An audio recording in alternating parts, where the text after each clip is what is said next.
Come on up. Thank you for coming in here, and thank you for being here. We sat on the stage a year ago, practically, literally 2 days after the President Trump was elected. Mm-hmm. And as I mentioned, you'd made this film way before that. Yes. And the biggest conversation among the business world today, I would contend to you, is not so much about earnings necessarily, or where the profits are. It's about policy, and it's about where the country is. And I wanted to start by just talking about where that came from and why you decided to do that. Well, that video was played at our annual meeting 2 years ago. And our annual meeting, unlike most public annual meetings, we get 3,000, 4,000, 5,000 people. And I framed the conversation by asking the question, in view of what was going on in the world at the time, which has changed dramatically, what should be the role and responsibility of a for-profit public company, in addition to our fiduciary responsibility to make money? And I said specifically that I thought the rules of engagement have changed dramatically. This was then. And that there was a great need to achieve the fragile balance between profit, social impact, and a moral obligation to do everything we could to enhance the lives of our employees and the communities we serve.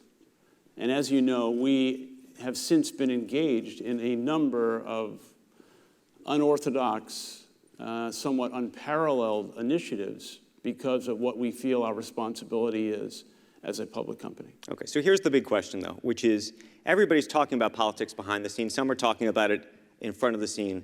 But how far can you go, given that you have a global business? Mm-hmm. Here in the United States, you have people on all sides of the aisle who have all sorts of opinions, who may want to grab a coffee in the morning. And Starbucks, to some degree, has now presented itself, dare I say, as a progressive company. And I say progressive, not just being ahead of its time, perhaps, but also from a political perspective. Well, I'd say this. Last week, 100 million people came through Starbucks stores around the world. And our customers are a diverse base of people from all walks of life and all political persuasions. But yet, we are living in a world right now where every day, almost some episodic event is affecting the way we live, the way we think, levels of anxiety, lack of trust, lack of confidence, polarization, dysfunction. How could we ignore what is going on? We have 350,000 people working for Starbucks. They expect Starbucks as a company to have a point of view about what we stand for, what our core purpose is, and what our reason for being is. And our reason for being is not just to make money. I will go a step further and say the last few years, as we have engaged in these subjects with respect and civility and have not really taken a political position, just tried to elevate the national discourse, our business has not been affected negatively on any level. Even after we attempted to raise the level of conversation, national discourse on race, which I think we should talk about. But if you talk about tax reform, just take that right now, okay, which is in the news every minute of every day right now. This is not tax reform. This is a tax cut. This is fool's gold. He wants to take the corporate tax rate from 35 to 20%. For what purpose? Is that profit going to go back to the people who need it the most? Is that going to help small businesses? Is that going to help half the country who doesn't have $400 in their bank account for a crisis? No. So, once again, we are thinking as a company, what is our role and responsibility in raising the national conversation about things that we think are important? And I think the reason is there's a lack of truth, there's a lack of authenticity, and as a result of that, we are trying to elevate a conversation that's just based on the fact that we want to be authentic. Okay, you went there with taxes, so I'm going to go there now. I wasn't planning on it originally. But let me just read you something. This is Jamie Dimon. Yeah. He says, I will have more workers if tax reform passes. He is now the chairman of the Business Roundtable. He's a lot smarter than me, but I don't agree with him. And he's wrong because what? Well, let's go a different way. I called somebody in advance of this interview, and I said, if you took 5% from the proposal from 35 to 20 and you went to 25, how much would you save? 5%. It's $500 million. $500 million. Now, if you gave me $500 million, think how much good we could do for the country, not for corporate profits. How many companies in America are going to take the profits that are going to be enhanced by the tax cut and give it back to their employees, the communities they serve, or 100% of it is going to be to the shareholders? So all of your CEO brethren are... I'm not criticizing everybody. I'm just asking the question rhetorically. But it seems like you are. Well, I don't believe that corporate America needs a 20% tax cut when, in fact, you're not doing anything to help students when you're taking away that benefit, when you're taking away the mortgage benefit. And so many people in America are living paycheck to paycheck. Corporate America does not need a corporate tax cut from 35 to 20%. If you're going to do that, it has to be more balanced, and it has to be more common sense. And there has to be a higher level of compassion for the country and the American people. Okay, but you have a board of directors, and you have shareholders. Yeah. And people constantly talk about a fiduciary duty. Okay. I would imagine that if you could get your taxes down to 20%, that would be better for all of them, and you would have fulfilled your fiduciary duty. Well, let me say this. I've always said, and we've talked about this, that the price of admission to have a social impact agenda is financial performance. And at Starbucks, what we say internally is we are a performance-driven organization through the lens of humanity. We want to do all the things we can to add to shareholder value, but we also want to provide free college tuition to every employee, which we do, comprehensive health insurance, hiring veterans, hiring refugees, and doing the kinds of things that we think are skewed towards being a humane organization. But you couldn't do these things if you were a small business and scrambling as a young entrepreneur. When you were starting Starbucks. Well, not true. In 1989, when we were starting Starbucks, we gave health care and equity in the form of stock options to every employee. But when you first started, went to Starbucks. Yes. No, hold on. No, because it was before that. Let's rewind even further back. Yeah, okay. Let's rewind. I don't know if people know the story. Some of the original money that went into Starbucks came from Bill Gates and the Bill Gates family. Yes. Okay, you want to tell that story? Sure, and then I want to understand what you were doing then. Okay. I know we have limited time, so I'm happy to tell the Gates story, but I also want to say something really important, is the country, the American people, are asking for and demanding and in great need of a more compassionate government and a more compassionate society. The current tax reform, tax cut proposal is not going to create a more level playing field and a more compassionate society. I just want to get that out there.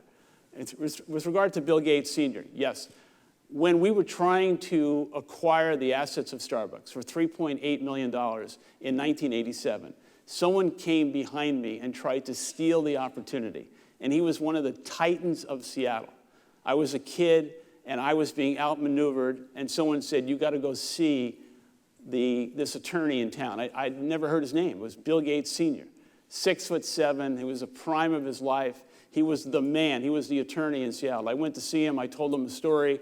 He told me to come back in 2 hours. And when I came back, he said, did everything you tell me, is it true? And did you leave anything out? I said, no. The guy has tried to steal the company. And he said, we're going to take a walk. And he and I took a walk across the street, and we went to see this guy. And in 5 minutes, Bill Gates Sr. said, you should be ashamed of yourself that you're going to steal this kid's idea, his dream, his aspiration, and it's not going to happen. And I didn't even know what to do. I was just flabbergasted. And we walked out of the office, and I said, "What just happened?" And he said, "He's going to stand down, and I'm going to help you raise the money, and I'm going to invest in Starbucks." If it wasn't for Bill Gates Sr., Starbucks Coffee Company would not exist. And when you first started, when you got that money, Yes? did you always have the ambition to think about the company the way you do today? Well, 100%. That was 87. I mean, I think most people know my story. I grew up in public housing. On the other side of the tracks, I saw the fracturing of the American dream, and I think my sensitivity and empathy for those people who are struggling is the reason why we created the kind of company in which respect and dignity was created in a way in which we would share success with people. And we've demonstrated almost year after year since 1992 that success is best when it's shared. Let me ask you a semi-political question, because I went back to look at some of the comments and things that you said here a year ago. That's not fair. No. And you put out a memo to your employees, literally the day after the election. And you said, "We have a president-elect in Donald Trump, and it is our responsibility as citizens to give him the opportunity to govern well and bring our country together." Do you still give him that opportunity? How do you judge that now, a year later? I would say that every American should respect the office of the President of the United States. But I also feel there is an equal opportunity and kind of psychological agreement that the office of the presidency should be a demonstration of civility, of respect. And I asked myself this question. We have been at war for the last 18 years. Young people in America, teenagers, adolescents, college students, have been imprinted with an America that is not the same America that I grew up in. And we are being imprinted with a level of dysfunction, polarization, vitriolic behavior that I think is not in keeping with the spirit of the country and the promise of the country. 3 weeks ago, we were in Europe and we took a side trip to Normandy. And we went to Normandy, and for anyone who's been there, I think you all know how somber and what a sacred place it is. But when we were leaving Normandy, I heard American voices, and I walked up to them, and I said, "Where are you from? Tell me why you're here." The woman was a nurse from Baltimore, Maryland, and I just said, why'd you come to Normandy? And it wasn't even a second. And she said, "My husband and I came to Normandy to be reminded of who we once were." That is such a powerful indictment on where we are as a country today, that you have to go to Normandy to be reminded of who we once were. Now, is that a function of the political environment, though, or the business environment? And I want to read you a headline. Sure. It was almost written, I think, sarcastically, if you get into the body of the piece. And it came from the Daily Caller, of all place, with the headline, "Corporations Becoming New Arbiters of Public Morality." And it goes into a whole sort of discussion and debate around whether business, which clearly, and there are a number of CEOs who've tried to take political positions, should be doing that, and whether really that's supposed to come from Washington. Well, I think there's an abyss, there's a void that has existed for many years because of the fracturing of trust and confidence in our leaders in Washington. I don't think any company or any CEO should take a political position for personal vanity or personal gain. But I do think the rules of engagement for a public company today have changed dramatically. And I think we have a moral obligation to try and raise the national discourse on things that are not so much political, but are conversations that need to take place. But they are political, and so let me ask you this. How far can you take the Starbucks platform? And what I mean by that is, you've addressed issues of immigration. You've addressed all sorts of different issues. Even, I don't think you've gone directly after the NRA, but there's the conceal and carry situation with guns in your stores, shops. What is off limits for you? I think anything that would be disrespectful to our people or put our people in harm's way, anything that would make a customer of Starbucks not trust the intentions of Starbucks.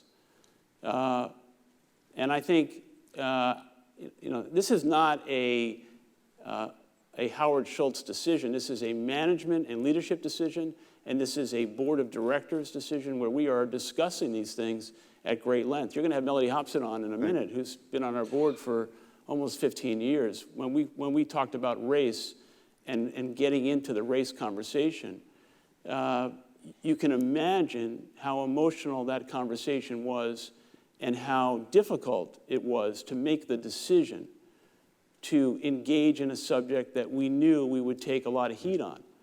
But again, what is our moral obligation when young African-American young boys are being shot in the street and there's such racial inequality in America? We thought we needed to take a position. Since we saw you last, Yes. You announced a succession plan. Yes. It has been implemented. Kevin Johnson is now running the company on a day-to-day basis. You have a pretty big perch at Starbucks in your particular role, but that's in part because you are considered almost the founder of the company. Do you anticipate over time that Kevin Johnson's going to play the same role that you're playing? I would suspect that the history and the tradition of Starbucks and the DNA of Starbucks will create opportunities for Kevin to take similar positions. But these are his decisions. And I think the company and the equity of the brand has been defined not only by the experience in our stores and our coffee and our social impact, but by being an active participant in the conversation about the country. So I would suspect yes. A couple quick business questions. And by the way, we're going to open it up in just a moment to everybody here for questions for Howard. I want to ask about the coffee business itself. Yeah. Earnings have been tough. There's a big story in the Wall Street Journal just yesterday or 2 days ago. I hate to plug the competition, talking about how coffee shops, there may be too many right now, and that they're struggling. Listen, Starbucks created, in a sense, an industry that did not exist. It created lots of followers. We're opening 400, 500 stores a year in North America. We open a store a day in China. We have 3,000 stores there now. We're opening another roastery in China on December 5th. There's going to be a major fallout and consolidation of all brick and mortar retailers. Starbucks is going to be a big winner. I don't have any concern or any doubt about that.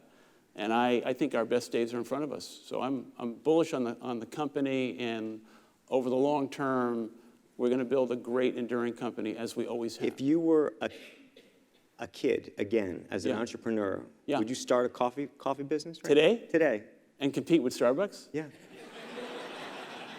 Are you kidding me? Come on. No. Let me ask you separately. Talking about just the future of retail, you did something very interesting recently. You shut down your e-commerce business online. We did. Listen, we can't be good at everything, and we have to know what our core purpose and reason for being is. And being an e-commerce player today in a narrow range of products is not a winning strategy. So I think, we try a number of things. Things don't work. We fail fast, and we move on. You mentioned China. The president, by the way, is in China today. Yeah. You're opening literally a store and a half almost a day. Yes. Over there. We talk a lot about, and I imagine we'll have a conversation later today, a lot about some of the technology companies that have done well, but also other companies that have struggled to do business in China at all. Right. To the extent there are people in this audience trying to think about how to even do business in China, why do you think you've been able to do it and others haven't done it? Well, we've been in China for 18 years. We lost money for almost 9 consecutive years where everyone, including the street, said it's not going to work and Shultz is crazy, we got to get out of there. But we took the long term. We had a lot of patience. Today, China is the most profitable business for Starbucks at the store level. But it's our values that have been the reason why we have succeeded. An example, we have an annual meeting every year of the parents of our employees in China. 6 months ago when I was there. How many people go to that? Thousands. We need a room 5 times the size of this. I'm not sure that'd be the same case in America. Would you ever do something like that here? We would, but I don't think we'd get the same kind of participation. And then, as I was saying a few months back, we were the first company, Chinese or American, to provide critical health care for the parents of our employees. So once again, it's the conscience, the values of the company that have created this currency of trust with our people and our customers, and that has been the reason why we've succeeded in China, as well as educating the Chinese on specialty coffee. Okay, I want to open it up for questions, but I have a final one. Yeah. And I would be remiss if I did not ask. We have talked politics. We have seen a video. We have talked about Normandy. There's a lot of speculation about whether you would ever run for president, and that whether you're thinking about that. I'm not thinking about that, but I'm deeply concerned about the country and the direction of the country. I'm deeply concerned about our standing in the world, and I'm deeply concerned about the millions of Americans who are not participating in the economy. There's so many people talking about the record level of the stock market. The stock market is not a proxy for the economy of America. And so the short answer is, I want to continue to serve in the role that I'm in and provide as much leadership as I possibly can, but I'm not thinking today about running for president. Okay, fair enough. Let's open up for questions. I imagine there are many better questions than my own. I know it's always early, so people are a little, and the sun is coming at you, I see. But there, I'm calling on you. You raising your hand, Tony Fratto? Tony Fratto in the front row. Mr. Washington himself. What will Starbucks do with its tax cut? Well, assuming it goes through, and I don't see it going through, by the way, during this calendar year. I'd be very surprised by that. We would not take the majority of that tax cut and provide it to corporate profits. We will find other ways to create a contribution back to either the communities we serve, the many initiatives we have about veterans, and obviously our people for benefits. And I would hope, I mean, if you just took 5% of what is being proposed, and you created a co-authored program between business and government, you could create so many programs. I can just think of one. If you created national service, a national service program to go alongside the military, and think about how much good that would do for the country and how much good it would do for young people. Those are the kind of programs, innovation, creativity that we have to bring to this. One thing we have not talked about is this current tax proposal will add close to $2 trillion to an already $22 trillion debt. Is there a company in America? Is there an institution in the world that could sit with $22 trillion on its balance sheet and succeed? And yet, here we are talking about a corporate tax cut that is going to add $2 trillion to the debt. I mean, it's insanity. It's not right. We got some more questions over here. Jeff Sonnenfeld of Yale. Hi, Howard. Hello, Andrew. And hello, the rest of you.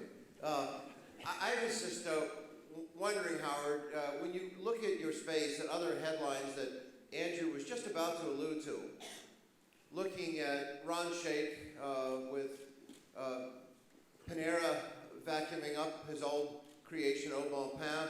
He's been in discussions with Nigel Travis at Dunkin' Brands, at least according to things that I read in great newspapers. And he's been doing it defensively because competing in public markets is hard because of rampant short-termism. We've seen ADP, Honeywell, really strong companies becoming subject to this kind of predatory moves. But you didn't have that problem. Do you think Ron Shaich was premature in selling out and that he could have faced capital markets without having to go into private hands? I can't speak specifically to what Ron and Panera were attempting to do. This is part of a much bigger story, which is the German family, Benckiser and JAB, at least as far as I understand it, initially trying to become the largest coffee company in the world and compete with Nestle. And now they're getting into the retail business. I know how hard it is to manage and control and navigate one single brand, Starbucks. To me, it's mind-boggling to think about them managing all of these multiple retail brands and trying to integrate all these cultures, some of which are franchised and some of which are company-owned with different price points, cannibalistic real estate. I don't understand the strategy. There must be someone who's a lot smarter that figures out there's something coming, but I don't understand it. And I can't speak directly to what Ron was. Ron got a great price for his company, and what I read today, he's retiring from the CEO position, and good luck to him. His motive to flee public markets, though, you don't see an issue there. I mean, listen, the short-term mentality that the street has been compressed to levels that make it very difficult to maintain a long view. We've been a public company for 26 years. Our stock price is up 19,000% since we went public in '92. I think we've earned the trust and confidence of the street to take the long view. But I think it is a very challenging environment to be a public company today where there's such a short-term mentality and so much pressure. And that's why I think the board needs to be a reflection of the culture of the company, where the board has a common understanding about what the core purpose and reason for being is, and that short-term mentality is not brought into the boardroom where there's a lot of pressure. And I think this goes again to values, guiding principles, and culture, which is the hallmark of the foundation of why we have succeeded. Howard Shultz, That's it. thank you for the conversation. Thank you. It is. Thank you for kicking this.